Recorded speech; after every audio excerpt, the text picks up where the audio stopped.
great day here in Texas. A little cooler today, a little cooler than the last video we shot in our GT350R Mustang last week. 82 degrees, so not too bad for summertime. And today I am test driving my own personal 2016 Chevy Camaro SS. It's the 1SS, so it's got the little less expensive interior with the power seats that don't recline. You only go back this far. So anyway, one of my small little pet peeves about the car, but overall it's a pretty cool car. I'm gonna try to say this time in this video. So I'm out here in the country and talk a little bit about my car. It took me a while to get used to this car. It's quite a bit smaller than the Gen 5 Camaro, and I don't know that my brain is really even calibrated to a smaller interior. It's tighter.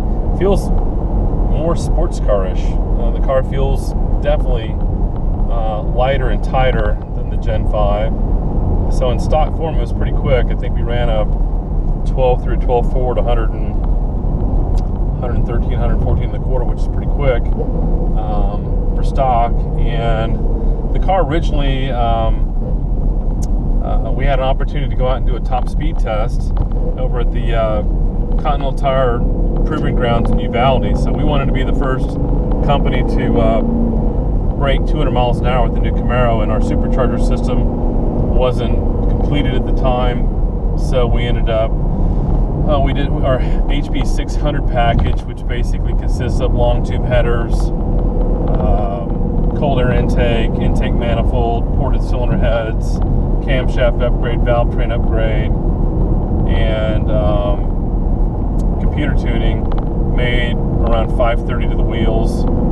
And we also added a shot of nitrous to it. So the car was putting out a little over 600 to the wheels on that run. And our test driver, Brian Smith, same guy that drove the Venom GT to 270 miles an hour with the hard top on and 265 with the top off, came over and drove the car and ran 202, so pretty cool. We also lowered the car with the Hennessey Performance lowered suspension kit, which drives and rides great. The car tracks perfectly smooth. It was great on the top speed run. So ran 202, and soon thereafter we were able to upgrade with our supercharger system. And so at that point we took the nitrous off. So now the car is making 650 horsepower at the rear tires and 650 torque. So add 15% back to that for flywheel numbers. It's a 750 horsepower, 750 foot-pound of torque car, and a lot of fun to drive. Super torquey. So I'm going to drive a little bit here on my little windy little test route that I ran last time. I'm running it in reverse this time around. One thing I do like about the car is the rev match feature on the GMs, on the Camaro. Makes a goofball like me seem like a hero driving, and I've got my gimpy right ankle, so I'm not very good at the heel toe downshift. So it's kind of a neat deal, and just flip the switch here on the dash and makes that easy to do. But again, back to the car, power to weight ratio wise, the new Gen 6 Camaros are substantially lighter than the last generation. I'm guessing this car is 300 or 400 pounds lighter, and so when you've got 650 horsepower at the rear wheels, we took the car and did a little head-to-head with the Roush Mustang in a popular Mechanics magazine article that came out last month. And with me driving on a cold track and no traction, we were running 11.7 in the quarter mile at 132 miles an hour. So 132 mile an hour is pretty good mile an hour for any car. I mean, that'll be a lot of cars. We've run this against Hellcat, stock Z06. This car would really give a hard time to even an exotic like a Lamborghini Huracan. So heck of a bang for the buck. Now I've been driving in the tour mode, which is fairly quiet, and you talk on the cell phone and it still makes a nice noise when you get into the throttle.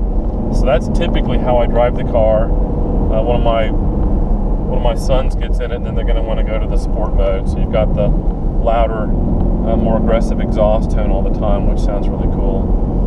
So, driving through the country here. What else can we talk about on the new Camaro? We've modified, in the last 6 months, we've modified probably 20, 30 of the new Camaros, and I think the highest package that we've done so far is 800 horsepower. We could do up to 1,000 horsepower. And I'm just part throttle. Whoa, hello. Easy there. I'm saying part throttle, but it was a little slippery back there. So, back to the Camaro. A lot of fun to drive, a great bang for the buck. Still has the outward visibility that isn't as good as the Mustang, but again, the car's light and it's tight, and it's a great bang for the buck. I mean, this car all in, the car was 40 grand new. I think the modifications, the 750 package is another 23 grand, and wheels, tires, lowered suspension, we're pushing 30-something thousand dollars of modification. So the turnkey car, as it sits, is a little over $70,000. In a straight line, will run rings around the new ZL1 Camaro, which that's going to be a great car. And yes, we're going to modify those. And we've had a lot of phone calls from Camaro enthusiasts telling us they're just not even going to mess with the SS. They're just going to wait for the ZL1. So you get a ZL1 with the LT4 with 640 or 650 horsepower from the factory. No problem. We can go 750, 800 horsepower with bolt-ons, and if we want to do a built motor, we can do 1,000 horsepower. And that's another cool thing about the new LT series engines from General Motors. The direct injection, the factory fuel system, will support 850 horsepower at the rear wheels without any additional pumps or different injectors. Obviously, it's direct injected, so there aren't typical fuel injectors. So it's kind of cool in that if you've got the motor that can handle it in terms of compression and strength of bottom end, and you're flowing enough air through the motor, the factory fuel system will support 850 at the wheels, which is an honest 1,000 horsepower at the motor. So that's kind of a cool feature about the newer LT engines. But I'm just gonna drive the car here a little bit.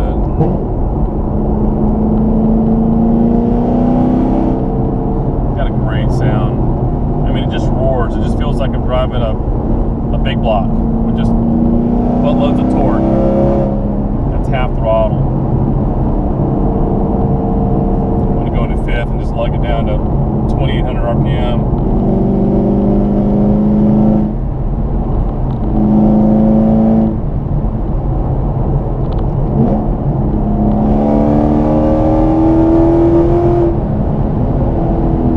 Factory brakes are pretty good. I haven't put it on a road course. If I did, I'd probably want to put the upgraded Brembos on it. Let's see, is this my turn off here? I think this is it. There we go. Going through the country. No trucks. I'll be careful with it in second gear. It'll spin the tires. Spin them a little bit in third there.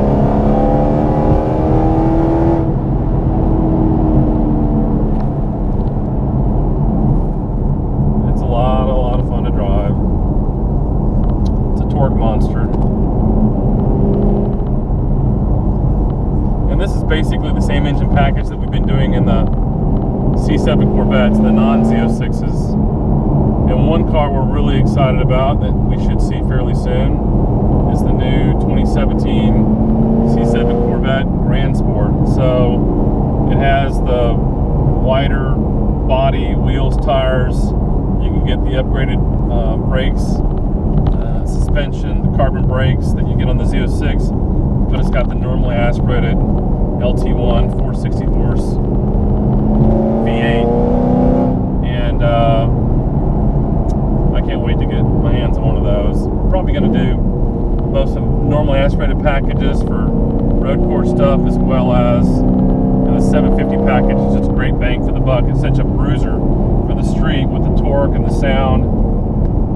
I'm guessing that car at its weight level is going to be running probably 135 to 138 mile an hour in the quarter mile. And the throttle is just instant. Totally different personality than the Mustang. The Mustang turn some RPM, both stock and modified, to make it go fast, which is great. They, if we put our 750 or 800 horsepower Mustang up against this car, it'd be a close race. Mustangs pull super hard up top, and the Camaros have got great power everywhere. Yeah, the old downshift, the old rev match. What else can we talk about? Well,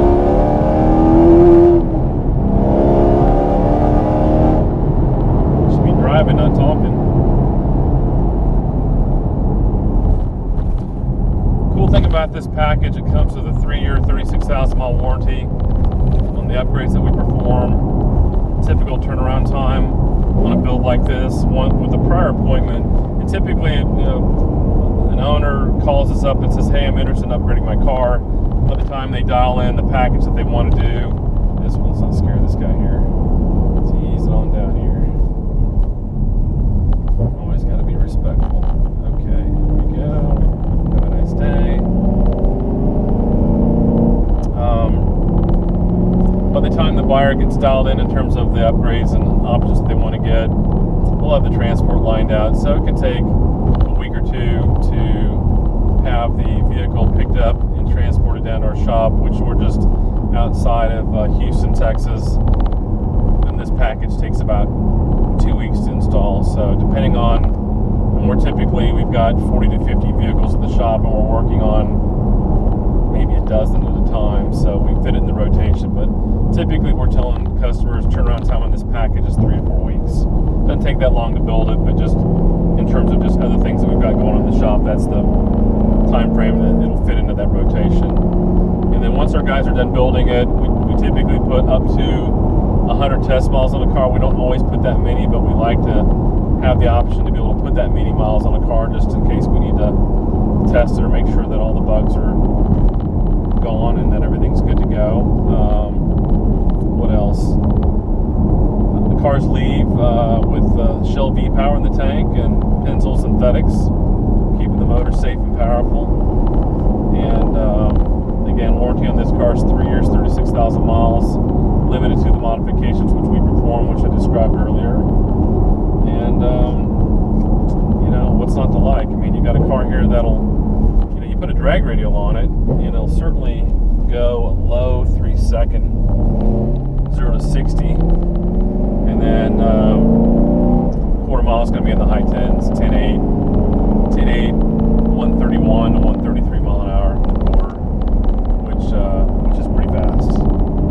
So that's the drive for the day, and this car's for sale. I'll probably sell it soon and make room for the new Grand Sport.